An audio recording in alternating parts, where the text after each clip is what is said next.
Bismillahirrahmanirrahim. Assalamualaikum warahmatullahi wabarakatuh. Jumpa lagi dengan saya di Abil Maiwa Channel. Jadi teman-teman, channel ini adalah merupakan channel pendidikan tempat kita berbagi tentang aplikasi pendidikan, Microsoft Office, serta tips dan triks komputer. Jadi pada video kali ini kembali lagi admin akan mencoba mengupdate informasi terbaru seputar P3K Guru di tahun 2022-2023.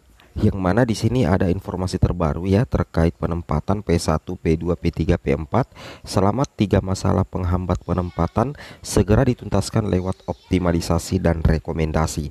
Jadi di sini kita perlu ketahui bahwa meskipun pengumuman penempatan itu ditunda, tapi di saat yang bersamaan Prof Nunuk ya sempat membahas terkait optimalisasi dan rekomendasi. Jadi untuk penempatan sendiri, pengumuman kelulusan ya, hasil seleksi maksudnya, itu rekan-rekan guru siap-siap saja ya di minggu ketiga dan minggu keempat di bulan Februari di tahun 2023.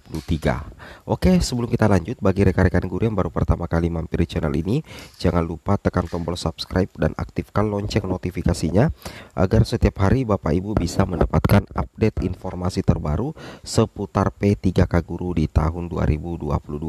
Oke, tanpa berlama-lama lagi, kita langsung saja to the point ke informasinya. Jadi di sini Bapak Ibu perlu memahami bahwa untuk pelamar prioritas 1, seperti kita ketahui bersama bahwa itu berjumlah 193.000 ya 954 yang merupakan data resmi dari Kemendikbudristek. Ini adalah total secara keseluruhan pelamar P1, baik yang mendapatkan penempatan ataupun yang belum mendapatkan penempatan Bapak Ibu ya. Total secara keseluruhannya itu 193.954. Sedangkan yang akan diangkat yang sisa menunggu pengangkatan menjadi ASN melalui formasi 2022 itu ada 127.715. Sedangkan yang akan dituntaskan di tahun 2023 itu mencapai 65.860 terbagi 46.847 yang terdapat kebutuhan dan 19.013 yang memang belum terdapat kebutuhan. Jadi di sini Bapak Ibu perlu pahami penundaan penempatan itu yang dilakukan oleh Kemendikbudristek dan Panselnas pastinya itu semata-mata itu memberikan ruang bagi 65.860 untuk bisa mengisi formasi kosong Bapak Ibu ya melalui jalur optimalisasi dan tentunya jalur rekomendasi. Jadi di balik penundaan pengumuman hasil seleksi untuk P1, P2, P3, P4 ada sisi positif yang bisa kita ambil, yang mana Kemendikbudristek akan membuat terobosan melalui jalur optimalisasi dengan jalur pemberian rekomendasi. Jalur optimalisasi dimaksudkan untuk memaksimalkan formasi-formasi kosong yang terdeteksi dan kuota yang tidak terserap, dan memungkinkan di situ yang akan diprioritaskan adalah P1 tanpa formasi Bapak Ibu ya.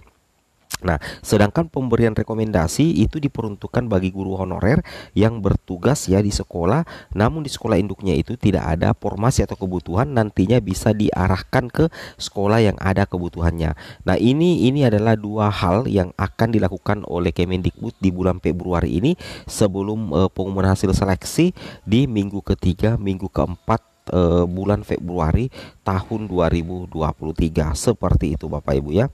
Kemudian jika kita lanjut lagi di sini, Bapak Ibu akan mendapatkan informasi yang terbaik, yang mana di sini ada kejelasan dari Prof Nunuk ya, bahwasanya kabar baik akan ada optimalisasi formasi ya pada seleksi guru ASN P3K. Nah, di sini kita lihat pernyataan langsung dari Prof Nunuk ya, ini yang warna kuning. Kami melihat masih ada formasi yang tidak terlampir oleh guru sehingga kami ingin memperjuangkan formasi kosong ini. Jadi alasan utama sebenarnya penundaan pengumuman hasil seleksi karena Kemendikbudristek ingin memperjuangkan formasi kosong agar dapat diisi oleh pelamar yang belum mendapatkan formasi. Saya harap hal ini dapat dipahami karena kami ingin jumlah ASN P3K yang diterima itu lebih banyak. Jadi dua alasan utama. Yang pertama itu ingin memperjuangkan formasi kosong. Kemudian yang kedua adalah ingin agar guru honorer banyak diangkat menjadi ASN P3K. Seperti itu Bapak Ibu ya. Kemudian kita lanjut lagi di sini. Nah, di sini Bapak Ibu perlu ya bersyukur selamat 3 masalah penghambat penempatan untuk P1, P2, P3 segera dituntaskan. Nah, sebenarnya ini bukan artikel resmi ya. Admin pribadi cuman menyimpulkan sendiri melalui artikel dan informasi yang admin dapatkan, sehingga ini tetap berdasarkan ya informasi yang disampaikan oleh Prof Nunuk. Nah, di sini dikatakan selamat ya, ada 3 masalah sebenarnya yang menghambat penempatan P1, P2, P3, P4 ya, itu nantinya segera dituntaskan. Yang pertama Bapak Ibu, formasi kosong. Nah, ini adalah salah satu alasan penundaan pengumuman hasil seleksi untuk P1, P2, P3 dan P4 karena formasi kosong dan kuota yang tidak terserap menjadi biang kerok penundaan pengumuman kelulusan untuk P1, P2, P3 dan P4.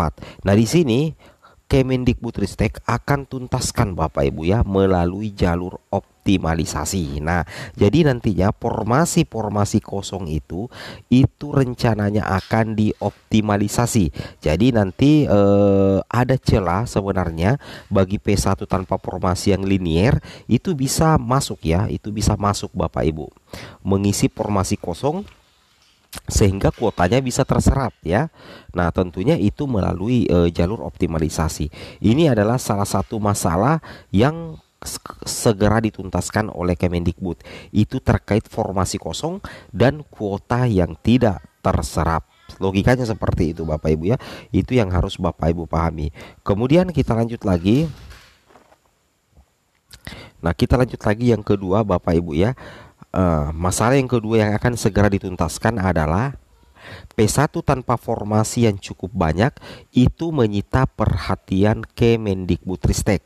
Karena ada formasi kosong, maka memungkinkan bisa dioptimalkan bagi P1 tanpa formasi.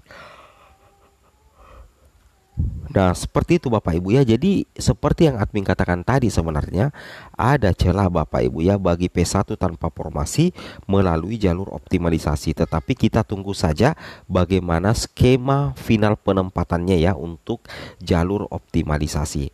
Oke, kemudian yang ketiga Bapak Ibu guru yang terhormat, yang ketiga adalah masih banyak P1 masuk kategori mapel berlebih. Nah, ini kenyataan ya. Ini kenyataan di lapangan sehingga tidak terdapat kebutuhan. Itu ada 19.000 Bapak Ibu ya. Itu ada 19.000. Jadi masih banyak P1 masuk kategori mapel berlebih atau sering dikatakan mapel gemuk Bapak Ibu. Ada sekitar 19.000. Nah, kebijakan baru ada namanya rekomendasi penempatan dan langsung nantinya dieksekusi oleh Kemendikbudristek Bapak Ibu ya. Nah, seperti itu kira-kira informasinya. Nah, kemudian sekedar informasi tambahan yang untuk rekan-rekan guru bahwasanya nanti kalau kita perhatikan di sini untuk informasinya di sini, guna mendapatkan ASN P3K yang lebih banyak, Panselnas melakukan optimalisasi pemenuhan kuota formasi yang belum terisi dan akan diumumkan hasil seleksi pada pertengahan bulan. Jadi pertengahan bulan berarti sekitar sini Bapak Ibu ya, minggu ketiga dan minggu keempat. Nah, ketika Bapak Ibu dinyatakan lulus, maka akan muncul notifikasi seperti ini di portal SSCISN masing-masing guru. Oke, semoga bermanfaat. Assalamualaikum warahmatullahi wabarakatuh.